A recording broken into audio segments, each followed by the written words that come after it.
అందరికీ వందనాలండి. అందరూ బాగున్నారు అనుకుంటున్నాను. ఇప్పటివరకు మనం సమూయేలు 2వ గ్రంథం 1 నుంచి 18 అధ్యాయాలు చదువుకున్నాం. ఈ 18 అధ్యాయాల్లో కూడా సౌలు చనిపోయిన తర్వాత దావీదు రాజుగా ఎలా అయ్యాడు, దావీదుని చూసి మనం ఏం నేర్చుకోవాలి, ఏం నేర్చుకోకూడదో, దావీదు చేసిన యుద్ధాలు, దావీదు చేసిన పాపం, దేవుడు దావీదుకి విధించిన శిక్ష, దావీదు కుమారుడైన అబ్షాలోము దావీదుపై చేసిన తిరుగుబాటు, అబ్షాలోము యొక్క మరణం, ఇవన్నీ కూడా మనం చదువుకుంటూ వచ్చాం. తన కుమారుడైన అబ్షాలోము చనిపోయిన తర్వాత ఏం జరుగుతుంది అనే విషయాలు ఈ సమూయేలు 2వ గ్రంథం 19వ అధ్యాయం నుండి మనం చదువుకుంటూ వెళ్దాం.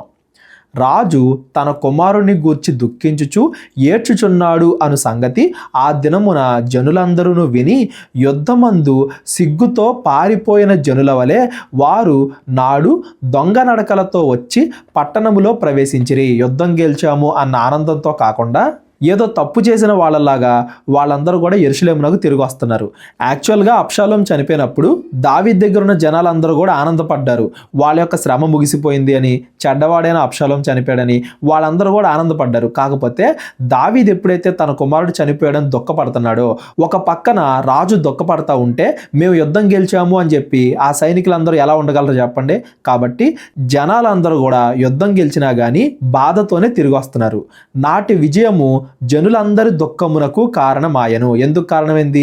వాళ్ళ లోపలైతే ఆనందపడాలి అని ఉన్నప్పటికే దావీదు బాధపడుతున్నాడు కాబట్టి వాళ్ళందరూ కూడా బయటికి సెలబ్రేట్ చేసుకోలేకపోతున్నారు. రాజు ముఖము కప్పుకొని అబ్షాలోమా నా కుమారుడా, అబ్షాలోమా నా కుమారుడా, నా కుమారుడా అని కేకలు వేయుచూ ఏడ్చుచూ ఉండగా రాజు అబ్షాలోము గూర్చి దుఃఖించుచూ ఏడ్చుచున్నాడు అను సంగతి యోవాబు విని నగరి అందున్న రాజునద్దకు వచ్చి, ఇంకా దావీదు ఎంతకాలమైనా కానీ బాధపడతానే ఉన్నాడు, దావీదు వల్ల మిగతా జనాలందరూ కూడా యుద్ధంలో గెలిచిన వాళ్ళు కూడా బాధపడుతున్నారు అని యోవాబుకు తెలిసి యోవాబు వచ్చి దావీదుతో మాట్లాడుతున్నాడు. నీ ప్రాణమును, నీ కుమారుల ప్రాణములను, నీ కుమార్తెల ప్రాణములను, నీ భార్యల ప్రాణములను, నీ ఉపపత్నుల ప్రాణములను ఈ దినమున రక్షించిన నీ సేవకులందరినీ నేడు సిగ్గుపరచి నీ స్నేహితుల ఎడల ప్రేమ చూపక నీ శత్రువుల ఎడల ప్రేమ చూపుచు ఈ దినమున అధిపతులను సేవకులను నీకు ఇష్టజనులు కారని నీవు కనబరిచితివి. అబ్షాలోము ఎంతమందిని బాధ పెట్టాడు, నీ చుట్టుపక్కల ఉన్న ప్రజలందరినీ బాధ పెట్టాడు. నీ ప్రాణాన్ని, నీ భార్యల ప్రాణాన్ని, నీ ఉపపత్నుల ప్రాణాన్ని, నీ కుమార్తెల ప్రాణాన్ని, కుమారుల ప్రాణాన్ని, ఆఖరికి నీకు సంబంధం లేకుండా నీ వెనకాల వచ్చిన నీ సైనికుల ప్రాణాలను కూడా అతడు ఇబ్బంది పెట్టాడు. అంతమందిని చంపినా ఇంకా చంపడానికి ప్రయత్నించిన అబ్షాలోము చనిపోతే నువ్వేమో బాధపడుతున్నావా? నీ వెనకాల ఉన్న వాళ్ళందరికంటే నీ కొడుకే నీకు ఎక్కువ అని మాకు ఇక్కడ అర్థమైంది అని చెప్పేసి యోవాబు మాట్లాడుతున్నాడు. యోవాబు అంతకుముందు చాలా తప్పులు చేశాడు. దావీదు చంపొద్దు అన్న అబ్షాలోము చంపాడు, పగబెట్టుకుని అబ్నేర్ని చంపాడు. యోవాబులో ఎన్ని చెడ్డ లక్షణాలు ఉన్నా కానీ ఇక్కడ మాత్రం యోవాబే కరెక్ట్గా మాట్లాడుతున్నాడు, దావీదే తప్పుగా ప్రవర్తిస్తున్నాడు అనేది మనకు అర్థం అవ్వాలి. ఎందుకు? ఒక పక్కన దావీదు వైపున ఎంతమంది యుద్ధం చేస్తే వాళ్ళు ఎంతమంది చనిపోయినా, వాళ్ళు ఎంత బాధపడినా కానీ దావీదు ఏమనుకోకుండా తన కుమారుడు చనిపోయాడు అని చెప్పేసి బాధపడుతున్నాడు అంటే, ఎవరెవరైతే తనను వెంబడించారో వాళ్ళందరినీ కూడా సిగ్గుపరుస్తున్నాడు అంటే, ఇక్కడ ఈ పరిస్థితిలో మాత్రం యోవాబు కరెక్ట్గా మాట్లాడుతున్నాడు, దావీదే తప్పుగా ప్రవర్తిస్తున్నాడు అనేది మనకు అర్థం అవ్వాలి.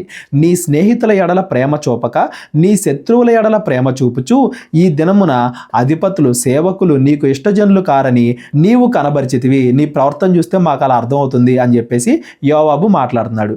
మేమందరము చనిపోయి అబ్షాలోము బ్రతికి ఉండిన ఎడల అది నీకు ఇష్టమగును అన్న మాట ఈ దినమున నేను తెలుసుకొనుచున్నాను. మేమందరం చచ్చిపోయినా పర్లేదా, కేవలం అబ్షాలోము నీ కుమారుడు బ్రతికితే చాలా, అందుకే నువ్వు ఇలా బాధపడుతున్నావా అని చెప్పేసి దావీదుతో కఠినంగా మాట్లాడుతున్నాడు.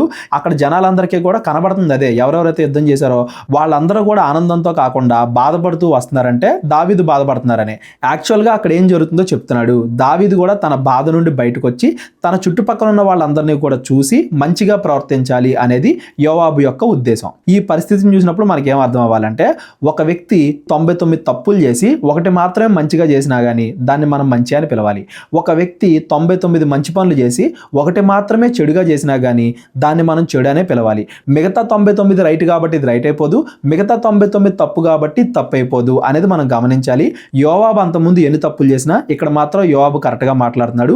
దావీదు అంతకుముందు ఎన్ని మంచి పనులు చేసినా ఇక్కడ మాత్రం తప్పుగా ప్రవర్తిస్తున్నాడు. ఇప్పుడు దావీదు చనిపోయిన తన కుమారుడి కంటే కూడా తన చుట్టుపక్కల ఉన్న జనాల గురించి ఎక్కువగా ఆలోచించాలి అనే విషయాన్ని మనందరం కూడా గమనించాలి.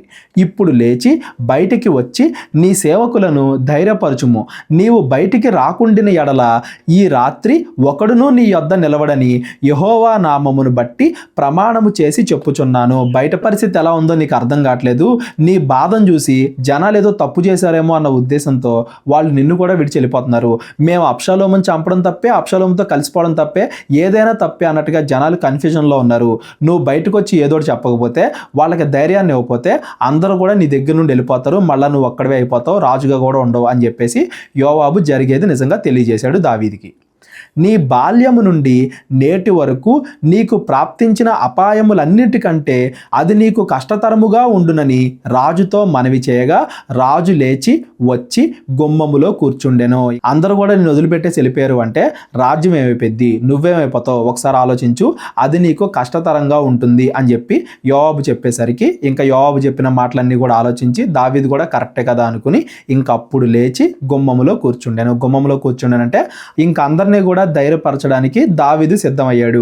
అందరితో కూడా మాట్లాడడానికి, ఇంకా పనులు యథావిధిగా సాగించడానికి, రాజుగా ఉండడానికి దావీదు ఇప్పుడు రెడీ అయ్యాడు అని దాని అర్థం. రాజు గుమ్మములో కూర్చున్నాడు అను మాట జనులందరూ విని రాజును దర్శింపవచ్చిరి గాని ఇజ్రాయేలు వారు తమ తమ ఇండ్లకు పారిపోయిరి. ఎవరెవరైతే దావీదుని సపోర్ట్ చేశారో, దావీదు తరపున యుద్ధం చేశారో వాళ్ళందరూ కూడా ఓకే ఇప్పుడు దావీదు రెడీ అయ్యాడు అనమాట, తన కుమారుడు చనిపోయాడు అనే బాధ నుండి బయటకు వచ్చాడు అనమాట, ఇప్పుడు రాజ్యం మొత్తానికి ఏది ముఖ్యమో దాని గురించి ఆలోచిస్తున్నాడు అనమాట అని వాళ్ళందరూ కూడా గ్రహించి దావీదును దర్శించడానికి వాళ్ళందరూ కూడా వచ్చారు. ఒకవేళ యోవాబు మాట విని దావీదు మరలా లేకుండా ఇంకా బాధపడతానే ఉంటే అంత ముందు అధ్యాయంలో ఎవరెవరైతే దావీదుకి సపోర్ట్ చేశారని మనం చదువుకున్నామో వాళ్ళందరూ కూడా దావీదుని విడిచిపెట్టేసి వెళ్ళిపోయేవాళ్ళు.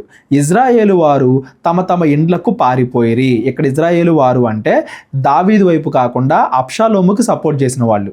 ఎవరెవరైతే యుద్ధంలో అబ్షాలోముకి సపోర్ట్ చేశారో వారందరూ కూడా తమ ఇళ్లకు పారిపోయారు. ఎవరెవరైతే దావీదుకి సపోర్ట్ చేశారో దావీదు మళ్ళా లేచి నుంచున్నాడు అని చెప్పి దావీదు దగ్గరికి వచ్చారు. అంతటా ఇజ్రాయేలు వారి గోత్రములకు చేరికైన జనులందరూ ఇట్లనుకొనిరి, మన శత్రువుల చేతిలో నుండి ఫిలిస్తీన్ల చేతిలో నుండి మనలను విడిపించిన రాజు అబ్షాలోమునకు భయపడి దేశములో నుండి పారిపోయెను. మన మీద మనము రాజుగా పట్టాభిషేకము చేసిన అబ్షాలోము యుద్ధమందు మరణమాయెను. కాబట్టి మనము రాజును మరలా తోడుకొని వచ్చుటను గూర్చి ఏల మాటలాడకపోతిమి. ఎవరైతే అంతకుముందు యెరూషలేములో ఉన్నారో అబ్షాలోము ఉన్న ప్లేస్లో వాళ్ళందరూ కూడా ఇప్పుడు మనం కొత్తగా ఎంచుకున్న రాజు అబ్షాలోమేమో చనిపోయాడు, అంత ముందున్న రాజు దావీదు అబ్షాలోమును చూసి పారిపోయాడు కదా, ఇప్పుడు మరలా అతన్ని వెనక్కి తీసుకొచ్చి రాజుగా చేసుకుందామా వద్దా అని చెప్పి వాళ్ళందరూ కూడా ఆలోచిస్తున్నారు. ఇంకా ఆలోచనలోనే ఉన్నారు.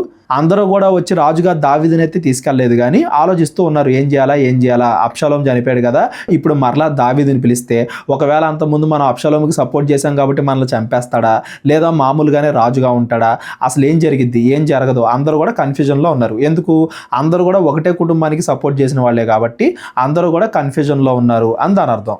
రాజైన దావీదు ఇది విని యాజకులకు సాదోకునుకును అబ్యాతారునకును వర్తమానం పంపి ఇజ్రాయేలు వారందరూ మాట్లాడుకుని సంగతి నగరిలోనున్న రాజునకు వినబడెను. నాకు అర్థమవుతుంది అందరూ కూడా ఆలోచిస్తున్నారని.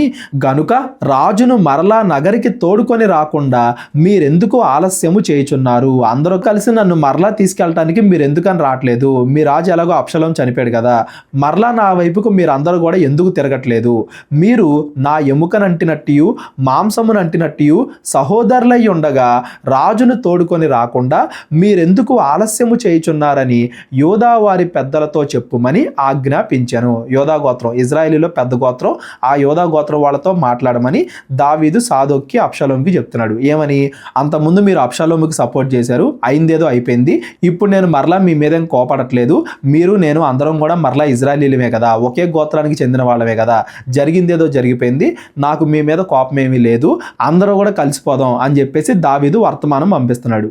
మరియు అమాషా యొద్దకు దూతలను పంపి, నీవు నాకు ఎముకనంటిన బంధువుడవు మాంసమునంటిన బంధువుడవు కావా, యోవాబునకు బదులు నిన్ను సైన్యాధిపతిగా నేను కాయపరచని ఎడల దేవుడు గొప్ప అపాయము నాకు కలుగజేయును గాకని చెప్పుడనెను. ఈ అమాష ఎవరో, అంతకుముందు అబ్షాలోము దగ్గర సైన్యాధిపతి. ఇప్పుడు దావీదు ఏం చేస్తున్నాడు, యోవాబు తన దగ్గర ఉన్న యోవాబుని సైన్యాధిపతిగా తీసేసి అమాశాని సైన్యాధిపతిగా నియమిస్తున్నాడు. ఎందుకు, మీ మీద నాకేమీ కోపం లేదు, అంతకుముందు నా మీద తిరుగుబాటు చేశారు కదా అని చెప్పి నేను ఇప్పుడు మీ మీద పగ తీర్చుకోవాలనుకోవట్లేదు, మనందరం కూడా కలిసే ఉందాం అంటానికి గుర్తుగా అబ్షాలోము యొక్క సైన్యాధిపతిని ఇప్పుడు తన సైన్యాధిపతిగా నియమించుకుంటున్నాడు. అలాగే యోవాబే కదా అబ్షాలోముని చంపింది, ఇప్పుడు యోవాబునే ఇంకా సైన్యాధిపతిగా పెడితే ఈ యోధా గోత్రం వాళ్ళు అంతకుముందు ఎవరెవరైతే అబ్షాలోముకి సపోర్ట్ చేశారో వాళ్ళందరూ కూడా దావీదుతో కలవడానికి భయపడతారు. కాబట్టి ఇది ఒక రాజకీయ ఎత్తుగడ అనేది మనకు అర్థం అవ్వాలి. అబ్షాలోమును చంపిన యోవాబుని సైన్యాధిపతిగా తీసేసి అంతకుముందు అబ్షాలోము దగ్గర ఎవరైతే సైన్యాధిపతిగా ఉన్నాడో అమాశా, అతన్నే సైన్యాధిపతిగా దావీదు ఖరారు చేశాడు. ఒక పక్కన ఈ పని, ఇంకో పక్కన యోధా గోత్రం వాళ్ళకి సమాచారం పంపించడం. ఈ రెండింటి ద్వారా నాకు మీ మీద ఏం కోపం లేదు, మనందరం కూడా కలిసిపోదాం అని చెప్పేసి దావీదు మిగతా వాళ్ళందరితో కూడా మాట్లాడుతున్నాడు. అతడు పోయి ఎవరునూ తప్పకుండా యోధా వారిని అందరినీ రాజునకు ఇష్టపూర్వకముగా లోబడినట్లు చేయగా, ఇష్టపూర్వకంగా లోబడినట్లు అంటే ఏ పగ లేదు అని అందరూ అనుకునేటట్లుగా దావీదు చేశాడు. ఎలా చేశాడు, అమాశాని సైన్యాధిపతిగా చేసుకోవడం, యోవాబుని సైన్యాధిపతిగా తీసేయడం. ఇలాగా అందరూ కూడా దావీదుని నమ్మారు. నీవును నీ సేవకులందరూ మరలా రావలను అన్న వర్తమానము వారు రాజునొద్దకు పంపిరి. రాజు తిరిగి యోర్దాన్ నది వద్దకు రాగా యోధా వారు రాజుని ఎదుర్కొనుటకును రాజును నది అవతలకు తోడుకొని వచ్చుటకును గిల్గాలునకు వచ్చిరి. ఇప్పుడు అందరూ కూడా యోధా గోత్రంలో ఉండే పెద్దవాళ్ళందరూ కూడా వచ్చి రాజును స్వయంగా తీసుకెళ్తున్నారు, అంటే గౌరవం చూపిస్తున్నారు. మరలా మాకు రాజుగా ఉండడానికి మాకు అంగీకారమే అని చెప్పేసి దావీదుకి ఒక సూచన చూపిస్తున్నారు అని దాని అర్థం. ఇలాగా అంతకుముందు ఎవరెవరైతే అబ్షాలోముకి సపోర్ట్ చేశారో యోధా గోత్రం వాళ్ళు, వారందరినీ కూడా దావీదు తన వైపు తిప్పుకున్నాడు అని దాని అర్థం. ఇజ్రాయేలు దేశం మొక్కలవ్వకుండా దావీదు కాపాడుతున్నాడు అనేది మనం ఇక్కడ గమనించాలి. అంతలో బహూరీమునందున్న బెన్యామీనీయుడగు గెరా కుమారుడైన షిమి త్వరపడి రాజైన దావీదును ఎదుర్కొనుటకై యోధా వారితో కూడా వచ్చెను. ఈ షిమి గుర్తున్నాడా మీకు, మనం 16వ అధ్యాయంలో చదువుకున్నాం. షిమి వచ్చేసి దావీదుని తిట్టాడు, సౌలు కుటుంబాన్ని మొత్తం నువ్వే చంపావు అని చెప్పి రాళ్ళు ఇసిరాడు, చీపో అని తిట్టాడు. ఎప్పుడైతే దావీదు కష్టాల్లో ఉన్నాడో వచ్చి నిందించాడు. మరలా ఇప్పుడు దావీదు రాజయ్యేసరికి తనని తన కుటుంబాన్ని చంపేస్తాడేమో అన్న భయంతో మరలా దావీదు దగ్గరికి వచ్చి బతిమలాడుతున్నాడు అని దాని అర్థం. ఎప్పుడు కూడా మనం ఇదే నేర్చుకోవాలి. మన తప్పు లేకుండా మనల్ని నిందించినప్పుడు మనం వాళ్ళని తిరిగి నిందించకుండా దేవుడికి వదిలేయాలి తీర్పుని అని మనం పైన చదువుకున్నాం. దావీదు ఇక్కడ తిరిగి నిందించకుండా అతన్ని శిక్షించకుండా దేవుడికి వదిలేశాడు కాబట్టే తీర్పు. ఎవరైతే అంతకుముందు తనని నిందించారో వాళ్ళే వచ్చి మరలా దావీదుని బతిమలాడుకునేలాగా దేవుడు చేశాడు అనేది కూడా మనం గమనించాలి ఈ షిమి అనే వ్యక్తి ద్వారా. అతడి యొద్ద 1000 మంది బెన్యామీనీలు ఉండిరి. మరియు సౌలు కుటుంబమునకు సేవకుడగు సీబాయును అతని 15 కుమారులను అతని 20 మంది దాసులను వచ్చి రాజు ఎదుట నది దాటిరి. ఈ సీబా అనే వ్యక్తి కూడా వచ్చాడు. ఈ సీబా గురించి కూడా మనం పైన చదువుకున్నాం కదా, దావీదును మోసం చేశాడు అని చెప్పి. వీళ్ళిద్దరు కూడా మరలా వచ్చారు. 16వ అధ్యాయంలో చదువుకున్నాం వీళ్ళ గురించి. మరలా వీళ్ళిద్దరు కూడా దావీదు రాజవగానే మరలా వచ్చేశారు. రాజు ఇంటి వారిని అవతలకు దాటించినట్లు రాజు దృష్టికి అనుకూలమైన దాన్ని చేయుటకును రేవు పడవను యువతలకు తెచ్చి ఉండిరి. అంతట గెరా కుమారుడగు షిమి వచ్చి రాజు యోర్దాను నది దాటి రాగానే అతనికి సాష్టాంగపడి, నా ఏలినవాడా, నేను చేసిన ద్రోహము నా మీద మోపకుము. నా ఏలినవాడవును రాజునగును నీవు యెరూషలేమును విడిచిన వేళ నీ దాసుడగు నేను మూర్ఖించి చేసిన దోషమును జ్ఞాపకముంచుకొనకము, మనస్సునందు ఉంచుకొనకము. నేను పాపము చేసి తిని అని నాకు తెలిసినది గనుక యోసేపు వారందరితో కూడా నా ఏలిన వాడవగు రాజువగు నిన్ను ఎదుర్కొనుటకై నేను ముందుగా వచ్చి ఉన్నాను అనెను. ఇదంతా కూడా ప్లాను. యోధా గోత్రం వాళ్ళతో కూడా కలిసి వస్తే దావీదు తన చంపకుండా విడిచిపెట్టేస్తాడు అని చెప్పేసి తాను బెన్యామీను గోత్రానికి చెందిన వాడైనా కానీ యోధా గోత్రం వాళ్ళతో కూడా కలిసి వచ్చాడు. అంతకుముందు దావీదుని తిట్టినందుకు, రాళ్ళు విసిరి కొట్టినందుకు ఇప్పుడు దావీదు పగ తీర్చుకుంటాడేమో అని భయపడి ముందే వచ్చి దావీదుని క్షమాపణ వేడుకుంటున్నాడు. ఇది పశ్చాత్తాపం కాదు, కేవలం దావీదు చంపేస్తాడేమో అన్న భయంతో మాత్రమే వచ్చాడు అనేది కూడా మనం గమనించాలి.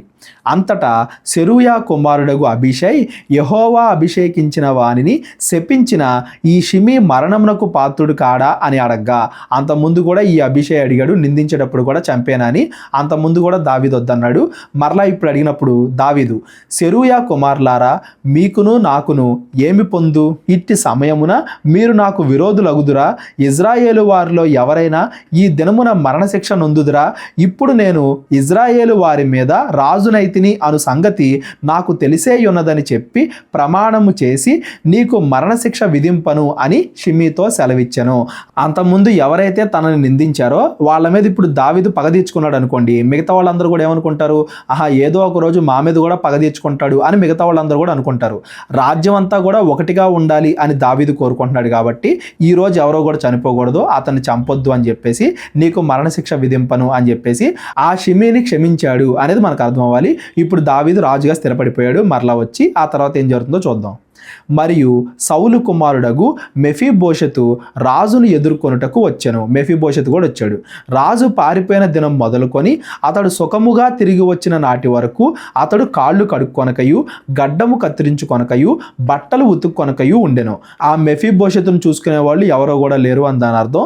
ఎవరు చూసుకునే వాళ్ళు లేకపోవడం వల్ల అతడు అలా బాధపడుతున్నాడు అని దాని అర్థం. మెఫీబోషెతు ఆస్తి మొత్తాన్ని కూడా దావీదు సీబాకి అప్పగించాడు అని కూడా మనం చదువుకున్నాం కదా, సీబా మోసం చేసిన ఇప్పుడు మెఫీబోషెత్ను చూసుకునే వాళ్ళు ఎవరు లేరు కాబట్టి, అతడికి ఆస్తి లేదు కాబట్టి, దావీదు ఇప్పటి వరకు కష్ట సమయాల్లో ఉన్నాడు కాబట్టి ఆ బాధ ఇక్కడ అంతా కనబడుతుంది అని దాని అర్థం. రాజును ఎదుర్కొనుటకై అతడు యెరూషలేమునకు రాగా రాజు మెఫీబోషెతు నీవు నాతో కూడా రాకపోతివేమి అని అతన్ని అడిగాను. అందుకు అతడు నా ఏలినవాడా రాజా, నీ దాసుడైన నేను కుంటివాడను గనక గాడిద మీద గంత కట్టించి ఎక్కి రాజుతో కూడా వెళ్ళిపోదును అని నేను అనుకొనగా నా పనివాడు నన్ను మోసము చేశాను. నా పనివాడు అంటే సీబా. ఆ సీబా నన్ను మోసం చేశాడు. సీబా నీ దాసుడైన నన్ను గూర్చి నా ఏలిన వాడవగు రాజువగు నీతో అబద్ధం ఆడెను. ఏమని అబద్ధం ఆడాడు? ఇదే అదునుగా చూసుకుని మెఫీబోషెతు రాజవ్వాలి అనుకుంటున్నాడు అని చెప్పేసి సీబా దావీదుతో అబద్ధం చెప్పాడు. అది మనం 16వ అధ్యాయంలో చదువుకున్నాం. అతడు అబద్ధం చెప్పాడు. అయితే నా ఏలిన వాడవగు రాజువగు నీవు దేవదూత వంటి వాడవు, నీ దృష్టికి ఏది అనుకూలమో దాన్ని చేయుము. అంతకుముందు అబద్ధం చెప్పారు, ఆ సీబా నన్ను మోసం చేశాడు, నేను నీ మీద ఏం తిరుగుబాటు చేయలేదు అని చెప్పేసి మెఫీబోషెతు దావీదుకి చెప్పుకున్నాడు. నీకేది అనుకూలమో దాన్ని చెయ్యి, నువ్వే తీర్పు తీర్చు అని చెప్పేసి దావీదు ముందు చెప్పాడు. నా తండ్రి ఇంటి వారందరూ నా ఏలిన వాడవు రాజువునగు నీ దృష్టికి మృతుల వంటి వారై ఉండగా నీవు నీ బల్ల యొద్ద భోజనము చేయువారిలో నీ దాసుడైన నన్ను చేర్చితివి. కాబట్టి ఇకను రాజువైన నీకు మొరపెట్టుటకు నాకేమి న్యాయము అనగా, నాకేమీ ఆస్తి కూడా అవసరం లేదు, నువ్వు నా మీద ప్రేమ చూపించావు, నేను నీ మీద తిరుగుబాటు చేయలేదు అని అర్థం చేసుకో చాలు, నాకు ఇంకేం అవసరం లేదు అని చెప్పేసి ఆ మెఫీబోషెతు మాట్లాడుతున్నాడు. రాజు నీ సంగతులను నీవిక ఎందులకు ఎత్తెదవు, నీవును సీబాయును భూమిని పంచుకొనుడి అని నేను ఆజ్ఞ ఇచ్చితిని కదా అనెను. అంటే ఇప్పుడు ఏమని చెప్తున్నాడు, మెఫీబోషెతు యొక్క ఆస్తి ఏదైతే ఉందో అది సీబాని మెఫీబోషెతుని పంచుకోమని చెప్తున్నాడు. ఎందుకు పంచుకోమని చెప్తున్నాడు? మరొకసారి సీబా మోసం చేయకుండా మెఫీబోషెతుని చూసుకునే వాళ్ళు కూడా ఉంటారు అన్న ఉద్దేశంతో ఆస్తిని సగం సగం పంచుకోమంటున్నాడు. మరి తప్పు చేసిన సీబాకి శిక్ష ఎందుకు విధించట్లేదు అంటే, మనం పైనుండి కూడా మాట్లాడుకుంటా వస్తున్నాం కదా, రాజు ఇప్పుడే వచ్చాడు. అంతకుముందు ఎవరెవరైతే అబ్షాలోముకి సపోర్ట్ చేశారో వాళ్ళల్లో ఎవరిని చంపినా కానీ ఇప్పుడే తిరిగి మరలా సింహాసనం మీద కూర్చున్నాడు కాబట్టి ఇప్పుడు ఎవరిని చంపినా కానీ ఇజ్రాయేలు దేశం మొక్కలైపోయే ప్రమాదం ఉంది కాబట్టి, అందులోనూ ఈ సౌలు కుటుంబానికి చెందిన బెన్యామీను గోత్రం నుండే ఎక్కువగా సమస్యలు వస్తున్నాయి కాబట్టి ఇప్పుడు రాజ్యం మొత్తాన్ని కలిసి ఉండేలా చేయాలి అన్న ఉద్దేశంతో ఆ సీబాకి శిక్ష విధించకుండా మెఫీబోషెతుని షీబాని పంచుకోమని చెప్తున్నాడు.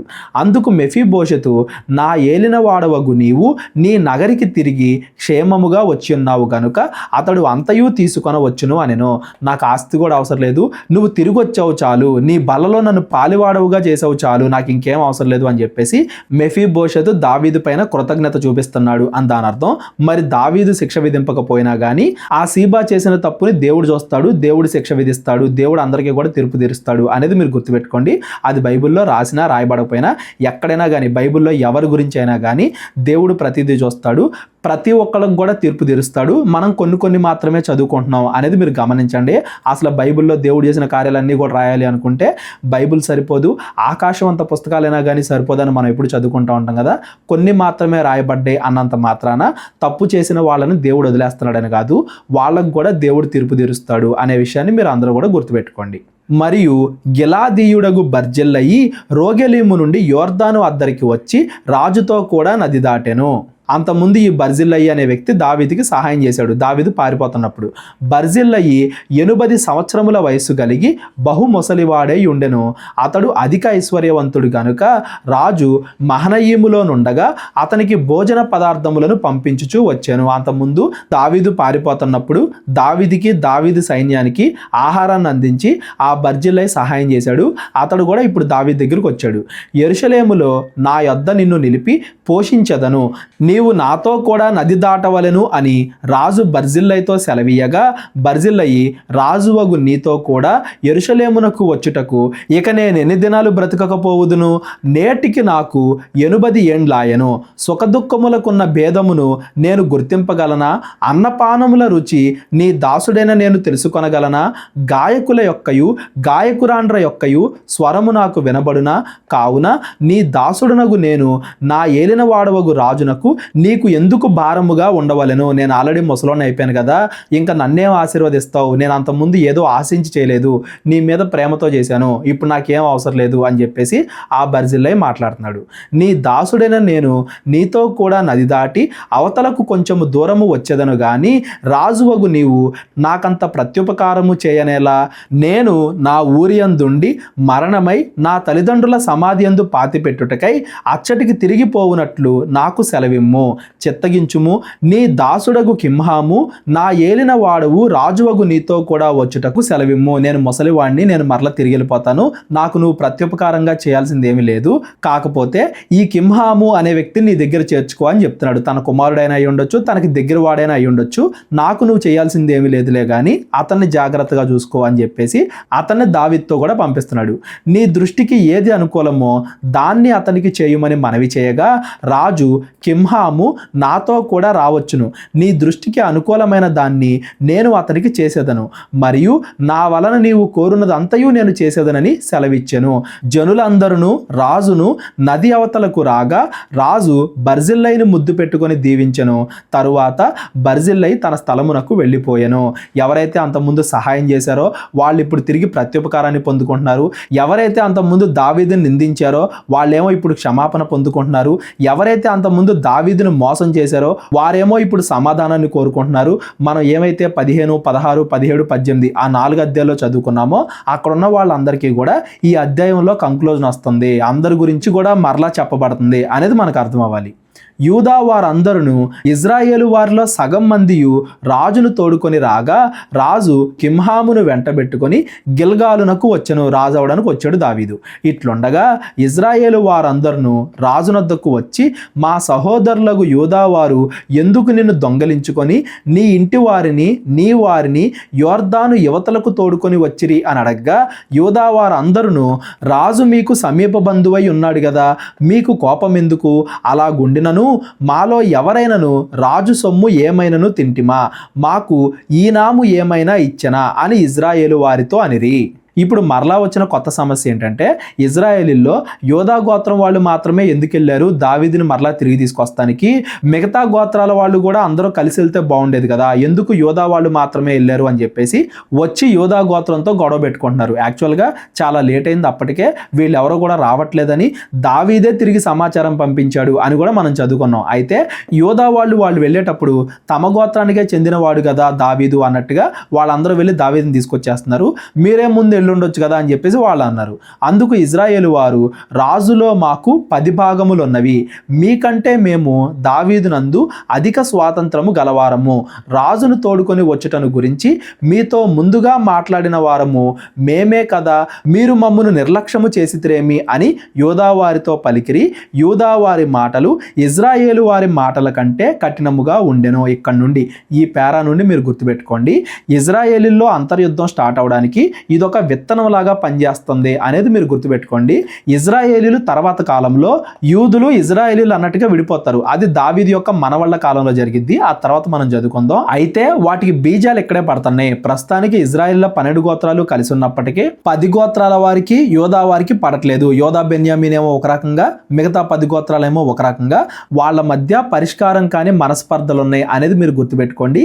ఇవి తర్వాత పెరుగుతానే వెళ్తే దావీదు యొక్క మనవళ్ళ కాలానికి వచ్చేసరికి ఇది ఇంకా ఎంత ఎక్కువైపోయింది అనేది అక్కడ మనం చదువుకుందాం. ప్రస్తుతానికి 12 గోత్రాల్లో 10 గోత్రాలకి యోధా బెన్యామీను గోత్రం వాళ్ళకి కొంచెం మనస్పర్ధలు ఉన్నాయి అనేది మాత్రం మీరు గుర్తుపెట్టుకోండి. సమూయేలు 2వ గ్రంథం 20వ అధ్యాయం కూడా ఈరోజు మనం చదువుకుందాం. 21వ అధ్యాయం నుండి రేపొద్దున మనం చదువుకుందాం. ఈ 19వ అధ్యాయం అంతా కూడా దావీదు తిరిగి ఎలా వచ్చాడు, అబ్షాలోము చనిపోయిన తర్వాత తిరిగి రాజుగా అవడానికి ఏమేం జరిగాయి, అంత ముందు అధ్యాయాల్లో ఎవరెవరి గురించి అయితే మనం మాట్లాడుకున్నామో వాళ్ళందరూ కూడా మరలా తిరిగి దావీదు దగ్గరికి ఎలా వచ్చారు, దావీదు ఇజ్రాయేల్ దేశం 2 భాగాలు అవ్వకుండా ఎలా అందరినీ కూడా కలిపే ఉంచాడు, ఇవన్నీ కూడా ఈ 19వ అధ్యాయంలో మనం చదువుకున్నాం. 20వ అధ్యాయంలో ఏం జరుగుతుందో చూద్దాం.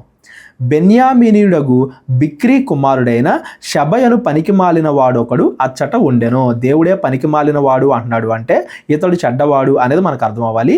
ఈ షబ అనే వ్యక్తి ఎవరో బెన్యామీను గోత్రానికి చెందినవాడు. బెన్యామీన్ అంటే సౌలు యొక్క గోత్రం. సౌలు యొక్క గోత్రానికి చెందిన షబ అనే పనికిమాలిన వాడు ఒకడు ఉన్నాడు. వాడు దావీదునందు మనకు భాగము లేదు, యెష్షై కుమారుని యందు మనకు స్వాస్థ్యము ఎంత మాత్రము లేదు. ఇజ్రాయేలు వారలారా, మీరందరూ మీ గుడారములకు పొండని బాకా ఊది ప్రకటన చేయగా. అంతకుముందు అబ్షాలోము ఎలా అయితే దావీదుకి వ్యతిరేకంగా తిరుగుబాటు చేశాడో ఇప్పుడు ఈ షబా అనే వ్యక్తి కూడా దావీదుకి వ్యతిరేకంగా తిరుగుబాటు చేస్తున్నాడు. రాజులు మన బెన్యామీను గోత్రం నుండి ఉండాలి కదా, సౌలు ఏ గోత్రానికి చెందినవాడు, బెన్యామీను గోత్రం కదా, దావీదు ఎలా రాజు అవుతాడు, మనందరం కూడా దానికి ఒప్పుకోకూడదు అన్నట్టుగా తిరుగుబాటు చేస్తున్నాడు. ఇజ్రాయేలు వారందరూ దావీదును విడిచి బిక్రీ కుమారుడైన షబను వెంబడించిరి. అయితే యోర్దాను నది నుండి యెరూషలేము వరకు యోధా వారు రాజును హత్తుకొనిరి. యోధా గోత్రం వాళ్ళేమో దావీదుని సపోర్ట్ చేస్తున్నారు. మిగతా 11 గోత్రాల్లో చాలా మంది ఆ షబా అనే వ్యక్తిని సపోర్ట్ చేస్తున్నారు. అతడు బాగా పలుకుబడి కలిగిన వాడు అని దాని అర్థం. దావీదు యెరూషలేములోని తన నగరికి వచ్చి తన ఇంటికి తాను కాపుగా నుంచిన తన ఉపపత్నులైన 10,000 మంది స్త్రీలను తీసుకొని వారిని కావల్లో ఉంచి వారిని పోషించుచుండెను గాని వారి వద్దకు పోకుండెను. వారిని పోషిస్తున్నాడు కానీ మరలా వారిని తన భార్యలుగా చేసుకోలేదు. ఎందుకు అంటే తన కుమారుడైన అబ్షాలోము కూడా వాళ్ళని భార్యలుగా చేసుకున్నాడు కాబట్టి మరలా వాళ్ళతో కలిసి ఉండడం అనేది అంత కరెక్ట్ కాదు. కాబట్టి వాళ్ళను పోషిస్తున్నాడు కానీ వాళ్ళను తన భార్యలుగా చేసుకోకుండా ఒక దగ్గర నుంచి పోషిస్తున్నాడు అని దాని అర్థం. వారు కావలి యందు ఉంచబడిన వారే బ్రతికినంత కాలము విధవరాండ్ర వలె ఉండిరి. మరలా దావీదు వాళ్ళని భార్యలుగా చేసుకోలేదు కాబట్టి వాళ్ళు బ్రతికినంత కాలం కూడా విధవరాండ్లు ఎలా అయితే ఉంటారో అలాగే ఉంటున్నారు. అయితే దావీదు మాత్రం వాళ్ళని పోషిస్తూ వస్తున్నాడు అని దాని అర్థం. ఎందుకు ఇదంతా, అంతకుముందు అబ్షాలోము కూడా వాళ్ళని భార్యలుగా చేసుకున్నాడు కాబట్టి. తరువాత రాజు అమాషాను పిలవనంపి 3 దినముల్లోగా నీవు నా దగ్గరకు యోధా వారిని అందరినీ సమకూర్చి ఇక్కడ హాజరు కమ్మని ఆజ్ఞాపింపగా అమాష యోధా వారిని సమకూర్చుటకై వెళ్ళిపోయాను. అతడు ఆలస్యము చేసినందున అతడికి నిర్ణయించిన కాలము మీరిపోయినప్పుడు దావీదేమో 3 రోజుల్లో అందరినీ గ్యాదర్ చేయమన్నాడు. ఎందుకు, ఒక పక్కన ఈ షబా తిరుగుబాటు చేస్తున్నాడు కదా, అతన్ని ఆపడానికి మన సైనికులందరినీ కూడా గ్యాదర్ చేయి అని చెప్పేసి తన సైన్యాధిపతి అయిన అమాషాకు అప్పగించాడు. కానీ అమాష ఏం చేశాడు, తన పని తాను సరిగ్గా చేయకుండా ఆలస్యం చేశాడు. దావీదు అబీషైని పిలవనంపి బిక్రీ కుమారుడైన షబా అబ్షాలోము కంటే మనకు ఎక్కువ కీడు చేశాను. వాడు ప్రాకారములు గల పట్టణముల్లో చొచ్చి మనకు దొరకకపోవునేమో గనుక నీవు నీ ఏలిన వాని సేవకులను వెంటబెట్టుకొని పోయి వారిని తరిమి పట్టుకొనమని ఆజ్ఞాపించాను. అమాశ ఆలస్యం చేస్తున్నాడు కాబట్టి అదే పనిని ఇప్పుడు దావీదు ఎవరికి అప్పచెప్పాడు, అబీషైకి అప్పచెప్పాడు. అమాశాని అసలు సైన్యాధిపతిగా ఎందుకు చేసుకున్నాడు, ఇజ్రాయెల్ దేశం ముక్కలవ్వకుండా ఉండాలి అన్న ఉద్దేశంతో అబ్షాలోము యొక్క సైన్యాధిపతిని తన సైన్యాధిపతిగా చేసుకున్నాడు. అయితే ఇతడికి మాత్రం పని చేత కాదు అని మనకు అర్థమవుతుంది. ఇంకా ఆలస్యం చేస్తే ఆ షబా వల్ల ఎక్కువ నాశనం కలుగుద్ది కాబట్టి అభిషేక్ అప్పగించాడు. ఈ అభిషేక్ ఎవరో యోవాబు యొక్క సహోదరుడు. నువ్వు వెళ్ళి ఆ షబాను అంతం చేయని చెప్పి అభిషేక్ అప్పచెప్పాడు. కాబట్టి యోవాబు వారును కెరెతీయులను పెలతీయులను బలాఢ్యులందరూ అతనితో కూడా యెరూషలేములో నుండి బయలుదేరి బిక్రీ కుమారుడునగు షబను తరమబోయిరి. వీళ్ళందరూ కూడా దావీదు సైన్యం అంతా కూడా అభిషై యోవాబు వీళ్ళందరి సైన్యం కూడా షబా అనే వ్యక్తిని తరుముతున్నారు. వారు గిబియోనులో ఉన్న పెద్ద బండ దగ్గరకు రాగా అమాషా వారిని కలియవచ్చెను. దావీదు అమాషా ఆలస్యం చేస్తున్నాడని ఈ సైన్యాన్ని పంపాడు. ఇప్పుడు అమాషా కూడా వాళ్ళతో పాటు కలుసుకున్నాడు. యోవాబు తాను తొడుక్కొనిన చొక్కాయినకు పైన బిగించి ఉన్న నడికట్టుకు వరగల కత్తి కట్టుకొని ఉండగా ఆ వర వదులై కత్తి నేలను పడెను. అప్పుడు యోవాబు అమాషాతో, నా సోదరా, నీవు క్షేమముగా ఉన్నావా అనుచు అమాషాను ముద్దు పెట్టుకొనున్నట్లుగా కుడి చేత అతని గడ్డం పట్టుకొని అమాషా యోవాబు చేతిలోనున్న కత్తిని చూడకను తన్ను కాపాడుకొనకను ఉండగా యోవాబు అతన్ని కడుపులో దాన్ని గుచ్చిన తోడనే అతని పేగులు నేలకు జారి ఆ దెబ్బతోనే అతడు చనిపోయెను. యోవాబు ఏం చేశాడు? అమాషాని చంపేశాడు. ఎందుకు చంపేశాడు? యోవాబు అంతకుముందు సైన్యాధిపతి కాబట్టి ఇప్పుడు మరలా నేనే సైన్యాధిపతిగా అవ్వాలి అన్న ఉద్దేశంతో అమాషాని చంపేశాడు. యోవాబు అన్నిసార్లు కూడా దావీదు యొక్క ఆజ్ఞల్ని మీరుతున్నట్టుగానే మనకు కనబడుతుంది. ఒకప్పుడేమో అబ్నేర్ని చంపాడు, తర్వాత అబ్షాలోముని చంపాడు, ఇప్పుడేమో అమాషాని చంపుతున్నాడు. దావీదు మాటలతో సంబంధం లేకుండా యోవాబు తన సొంత నిర్ణయాలు తీసుకుంటున్నాడు. పైగా ఈ సైన్యం అంతా కూడా అంతకుముందు యోవాబు సైన్యమే కాబట్టి వాళ్ళు కూడా యోవాబుకే సపోర్ట్ చేశారు. దావీదు కూడా ఏం చేయలేకపోతున్నాడు, ఎందుకంటే యోవాబుకి ఎదురు తిరిగితే సైన్యం అంతా కూడా ఎదురు తిరిగింది కాబట్టి అనే విషయాన్ని మీరు గుర్తుపెట్టుకోండి. ఈ యోవాబుకి ఫైనల్గా ఎలా తీర్పు తీర్చబడింది అనేది మొదటి రాజుల గ్రంథంలో మనం మాట్లాడుకుందాం. అక్కడికి వెళ్ళిందో దాన్ని చదువుకుందాం. ప్రస్తుతానికి యోవాబు అమాషాని చంపేశాడు, మరలా సైన్యం మొత్తం మీద అధికారాన్ని తీసుకున్నాడు. యోవాబును అతని సహోదరుడగు అబీషైను బిక్రీ కుమారుడగు షబను తరుముటకు సాగిపోగా ఇప్పుడు వీళ్ళిద్దరూ కలిసి ఆ షబ అనే వ్యక్తిని వెంటాడుతున్నారు. యోవాబు బంటుల్లో ఒకడు అతని దగ్గర నిలిచి యోవాబునకు ఇష్టులైన దావీదు పక్షముననున్న వారందరూ యోవాబును వెంబడింపమని ప్రకటన చేశాను. అమాషా రక్తములో పొర్లుచు మార్గమున పడి ఉండగా ఆ చోటికి వచ్చిన జనులందరూ నిలిచిండుట ఆ మనుష్యుడు చూసి అమాషాను మార్గము నుండి చేనిలోనికి లాగి మార్గస్థులందరూ నిలిచి తేరి చూడకుండా శవము మీద బట్ట కప్పెను. శవము మార్గము నుండి తీయబడిన తరువాత జనులందరూ బిక్రీ కుమారుడగు షబను తరుముటకై యోవాబు వెంబడి వెళ్ళిరి. యోవాబు సైన్యమే కాబట్టి అంతకుముందు వాళ్ళందరూ కూడా ఇప్పుడు మరలా వాళ్ళందరూ కూడా యోవాబునే వెంబడిస్తున్నారు. యోవాబు తప్పు చేసినా కానీ ఇది అసలు తప్పే కాదు అన్నట్టుగా ఆ శవాన్ని పక్కకు పడేసి మరలా ఏం జరగలేదు అన్నట్టుగా యుద్ధానికి వెళ్ళిపోతున్నారు వీళ్ళందరూ కూడా. అతడు ఇజ్రాయేలు గోత్రపు వారందరి యొద్దకును ఆబేలు వారి యొద్దకును బేత్మయకా వారి యొద్దకును బెరీయులందరి యొద్దకును రాగా వారు కూడుకొని అతన్ని వెంబడించిరి. మొత్తం పెద్ద సైన్యాన్ని వెంటబెట్టుకుని యోవాబు వెళ్తున్నాడు షేబాని చంపడానికి. ఈ ప్రకారము వారు వచ్చి ఆబేలు బేత్మయకా యందు బిక్రిని ముట్టడి వేసి పట్టణపు ప్రాకారము ఎదుట బురుజు కట్టగా యోవాబు వారందరూ ప్రాకారమును పడవేయుటకు దాన్ని కొట్టిరి. యోవాబు గురించి మనం స్టార్టింగ్ నుండి చదువుకుంటానే వస్తున్నాం కదా. తను ఏదన్నా చెయ్యాలి అనుకుంటే ఎవరు అడ్డొచ్చినా ఆగడు, ఎంతమంది చనిపోయినా కానీ ఆగడు. ఇప్పుడు ఈ బిక్రీ అనే పట్టణంలో ఆ షేబా దాక్కున్నాడు కాబట్టి ఈ బిక్రీ చుట్టుపక్కల ఉండే ప్రాకారం ఆ గోడ మొత్తాన్ని పగలగొట్టేసి ఆ బిక్రీలో ఉండే ప్రజలందరినీ కూడా నాశనం చేసి షేబాని చంపాలి అనేది యోవాబు యొక్క ఉద్దేశం. అందరినీ చంపైనా కానీ ఆ షేబాను కూడా చంపాలి అనేది యోవాబు యొక్క ఉద్దేశం.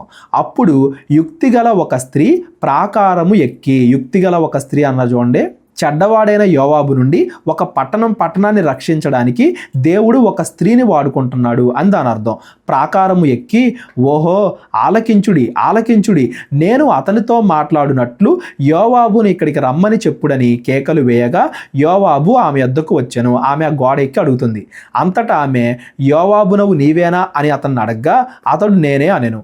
అందుకామె నీ దాసురాలకు నేను నీతో మాట్లాడుదునా అని అడగ్గా అతడు మాట్లాడవచ్చును అనెను. అంతటా ఆమె పూర్వకాలమున జనులు ఆబేలు నందు సంగతి విచారింపవలెనని చెప్పుట కద్దు. డైరెక్ట్గా యుద్ధం చేయకుండా మాట్లాడి తేల్చుకుందాం, అది సామెత, మాట్లాడదాం ఇప్పుడు కూడా. అలాగున చేసి కార్యములు ముగించుచు వచ్చిరి. మాట్లాడుకుని సాల్వ్ చేసుకోవచ్చు. నేను ఇజ్రాయేలు నందు నిమ్మళస్తుల్లోనూ యథార్థవంతుల్లోనూ చేరికైన దాన్ని, అంటే నాకు కూడా కొంచెం ఇన్ఫ్లుయెన్స్ ఉంది. ఇజ్రాయేలుల పట్టణముల్లో ప్రధానమగు ఒక పట్టణమును లయము చేయవలెను అని నీవు ఉద్దేశించుచున్నావు. ఒక పట్టణం మొత్తాన్ని, ఆ బిక్రీ అనే పట్టణం మొత్తాన్ని నువ్వు నాశనం చేయాలని అనుకుంటున్నావు. యెహోవా స్వాస్థ్యమును నీవెందుకు నిర్మూలము చేయుదువు అని చెప్పగా యోవాబు నిర్మూలము చేయను, లయపరచను, అలాగున చేయను. సంగతి అది కానే కాదు. ఈ బిక్రీ పట్టణాన్ని నాశనం చేయాలనేది నా ఉద్దేశం కాదు. ఆ షేబాని పట్టుకోవాలి అనేది నా ఉద్దేశం. ఒకవేళ అతను పట్టుకోవడానికి మీరు అందరూ అడ్డొస్తే ఇప్పుడు ఈ పట్టణం వాళ్ళందరినీ కూడా చంపుతాము. నా ఉద్దేశం ఆ షేబాని పట్టుకోవడం అని చెప్పేసి యోవాబు చెప్తున్నాడు. బిక్రీ కుమారుడగు షేబా అను ఎఫ్రాయిము మన్యపు వాడు ఒకడు రాజైన దావీదు మీద ద్రోహము చేసి ఉన్నాడు. మీరు వానిని మాత్రము అప్పగింపుడి, తోడనే నేను ఈ పట్టణమును విడిచిపోవుదునని చెప్పగా అతను నాకు అప్పగిచ్చేస్తే ఈ పట్టణాన్ని నాశనం చేయకుండా నేను వెళ్ళిపోతా అని చెప్పేసి యోవాబు అన్నాడు. ఆమె యోవాబుతో చిత్తము, వాని తల ప్రాకారము పై నుండి పడవేయబడును అని చెప్పిపోయి తాను యోవాబుతో పలికిన యుక్తిగల మాటలను జనులందరికీ తెలియజేయగా, ఎందుకు మన పట్టణంలో ఉన్న వాళ్ళందరూ కూడా చనిపోవడం, అతన్నే అప్పచెప్పేద్దాం అని చెప్పేసి జనాలందరితో కూడా ఆవిడ మాట్లాడింది. వారు బిక్రి కుమారుడగు షేబా యొక్క తలను ఛేదించి యోవాబు దగ్గర దాన్ని పడవేసిరి. కాగా అతడు బాకా ఊదించిన తరువాత జనులందరూ ఆ పట్టణమును విడిచి ఎవరి గుడారములకు వారు పోయిరి. యోవాబు యెరూషలేమునకు రాజునొద్దకు తిరిగి వచ్చెను. అలా ఒక స్త్రీ, యుక్తిగల ఒక స్త్రీ యోవాబు చేతిలో ఒక పట్టణం నాశనం అవ్వకుండా కాపాడింది. ఆ షేబా అనే వ్యక్తి ఎవరైతే దావీదు పైన తిరుగుబాటు చేశారో అతను చనిపోయాడు. ఇంకా పట్టణం అంతా కూడా సురక్షితంగానే ఉంది. ఇదంతా ఎవరి వల్ల? యుక్తిగల ఒక స్త్రీ వల్ల. ఎప్పుడైనా కానీ మన దగ్గర ఒక ఆలోచన ఉన్నప్పుడు, అది దేవుడి చిత్తానుసారమైనది అన్నప్పుడు ఎవరితోనైనా కానీ మనం దాన్ని చెప్పడానికి ధైర్యంగా ఉండాలి. భయపడకుండా, చెబితే ఏమనుకుంటారో అనుకోకుండా, అది మంచిది, జనాలకు ఉపయోగపడేది అనుకుంటే మాత్రం ప్రాణాలకు తెగించైనా కానీ దాని గురించి పోరాడాలి అనే విషయాన్ని ఈ యుక్తిగల స్త్రీ నుండి మనం నేర్చుకోవాలి. తర్వాత ఎస్తేరు గురించి కూడా మనం ఎలాంటి విషయాలే చదువుకుంటాం. కేవలము తెలివి కాదు ఇక్కడ యుక్తి అంటే, ధైర్య సాహసాలు చూపించింది. దేవుడి ప్రజలందరినీ కూడా రక్షించడానికి ఆవిడ మాటల్లో కూడా ఆవిడికి దేవుడి పైన ఎంత విశ్వాసం ఉంది అనేది మనకు కనబడుతుంది. దేవుడి పైన విశ్వాసం కలిగి తన ప్రజలందరినీ కూడా కాపాడింది. ఇజ్రాయేలీల్లో అంతర్యుద్ధం కలగకుండా ఆవిడ కాపాడింది అనే విషయాన్ని కూడా మనం గమనించాలి. ఈ షేబా కోసం కాదు, ఆవిడ కోసమే ఈ విషయం అంతా కూడా రాయబడింది అనేది మనం గమనించాలి. అలా ఈ షేబా యొక్క తిరుగుబాటు ముగిసిపోయింది. ముందు వీడియోలో మనం అబ్షాలోం తిరుగుబాటు చదువుకున్నాం, అబ్షాలోం చనిపోయాడు. ఇప్పుడు షేబా యొక్క తిరుగుబాటు చదువుకున్నాం, షేబా కూడా చనిపోయాడు. యోవాబు ఇజ్రాయేలు దండువారందరికీ అధిపతి అయి ఉండెను. యోవాబు మరలా సైన్యాధిపతి అయ్యాడు. అయితే కెరతీయులకును పెలతీయులకును యెహోయూదా కుమారుడగు బెనాయా అధిపతి అయి ఉండెను. అదోరాము వెట్టి పనులు చేయు వారి మీద అధికారి అయి ఉండెను. అహీలూదు కుమారుడగు యెహోషాపాతు రాజ్యపు దస్తావేదుల మీద ఉండెను. శెవా లేఖకుడు, సాదోకు అబ్యాతారు యాజకులు, యాయీరీయుడగు ఈరా దావీదునకు సభాముఖ్యుడు. ఇలాంటి విషయాలన్నీ కూడా మనం 8వ అధ్యాయంలో చదువుకున్నాం. అప్పటికి ఇప్పటికి మధ్యలో దావీదు పాపం అయిపోయింది, దేవుడి శిక్ష అయిపోయింది, అబ్షాలోము తిరుగుబాటు అయిపోయింది, షేబా యొక్క తిరుగుబాటు కూడా అయిపోయింది. 8వ అధ్యాయంలో మనం మాట్లాడుకున్న దావీదు యొక్క రాజ్యం, అక్కడ అధిపతులు. ఇప్పుడు మనం 20వ అధ్యాయంలో మాట్లాడుకున్న దావీదు యొక్క రాజ్యం, అతని అధిపతులు. ఈ మధ్యలో ఎన్ని విషయాలు జరిగాయి, ఎంతమంది పాపం చేశారు, దేవుడు ఎంతమందికి తీర్పు తీర్చాడు, ఎన్ని అనుభవాలు వచ్చాయి అనేది మనం గమనించాలి. 8వ అధ్యాయంలో కేవలం అందరూ మంచిగా కనపడ్డారు, దేవుడి ఆశీర్వాదం బాగా ఉంది. ఈ 20వ అధ్యాయం వచ్చేసరికి ఎన్నో అనుభవ జ్ఞానాలు, ఎందరందరి మధ్య ఇంకా అనుమానాలు, ఇవన్నీ కూడా ఉన్నాయి. మొదట్లో దావీదు యొక్క సింహాసనానికి, ఇప్పుడు దావీదు యొక్క సింహాసనానికి, 8వ అధ్యాయానికి 20వ అధ్యాయానికి చాలా తేడా ఉంది. ఈ మధ్యలో జరిగిన సంగతులు, దావీదు యొక్క తప్పు, దేవుడి యొక్క తీర్పు, అబ్షాలోం యొక్క తిరుగుబాటు, ఇవన్నీ కూడా కేవలం ఈ 2వ సమూయేలు పుస్తకాన్ని మాత్రమే కాదు, రాజుల చరిత్రనే మార్చేశాయి అనేది మనం గమనించాలి. బైబిల్ మొత్తానికి కూడా ఆ 8వ అధ్యాయం నుండి 20వ అధ్యాయం ఈ మధ్యలో జరిగిన సంగతులు ఒక పెద్ద టర్నింగ్ పాయింట్. ఇక్కడ నుంచి రాజుల చరిత్రే మారిపోయింది అనేది మనం గమనించాలి. ఇంకా ఇవి ఎలా మారుతూ వెళ్ళాయి అనే విషయాన్ని సమూయేలు 2వ గ్రంథం 21వ అధ్యాయం నుండి మనం రేపొద్దున చదువుకుంటూ వెళ్దాం. ఈ రోజు చదువుకున్న ఈ 19, 20 అధ్యాయాల్లో తన కుమారుడైన అబ్షాలోము చనిపోయిన తర్వాత దావీదు మరలా రాజ్యానికి ఎలా వచ్చాడు, ఆ తర్వాత షేబా ఎలా తిరుగుబాటు చేశాడు, మరలా ఆ షేబా ఎలా చనిపోయాడు, ఒక యుక్తిగల స్త్రీ తన పట్టణాన్ని ఎలా రక్షించుకుంది, ఇవన్నీ కూడా మనం చదువుకున్నాం. ఇప్పటిదాకా చదువుకున్న దాంట్లో ఎవరికైనా ఏదైనా అర్థం కాకపోతే డిస్క్రిప్షన్లో నా నెంబర్ ఉంటుంది, కాల్ కానీ వాట్సాప్ కానీ చేయండి. మా పరిచర్య గురించి ప్రార్థించండి. ఎవరైనా ప్రేరేపణ కలిగిన వాళ్ళు ఉంటే మీ కానుకల ద్వారా మా పరిచర్యకు సహాయం చేయండి. అందరికీ వందనాలు. దేవుడు మిమ్మల్ని అందరినీ కూడా దీవించి ఆశీర్వదించును గాక. అందరికీ వందనాలండి. కేవలం 30 వీడియోస్లో బైబిల్ నేర్చుకోండి అనే ఎంతో విలువైన ఈ కోర్స్ జస్ట్ ₹1 మీకు కావాలి అంటే మీ పేరు, మీ ఊరు ఈ నెంబర్కి వాట్సాప్ చేయండి. ఈ కోర్సులో ఏ విషయాలు ఉంటాయో ముందుగానే తెలుసుకోవడానికి ఈ వీడియో పాస్ చేసి టాపిక్స్ అన్నీ చదువుకోండి. క్రైస్తవులందరూ ఈ బైబిల్ కోర్స్ వినాలి అని మేము కోరుకుంటున్నాం. అందరినీ దేవుడు దీవించును గాక. ఆమెన్.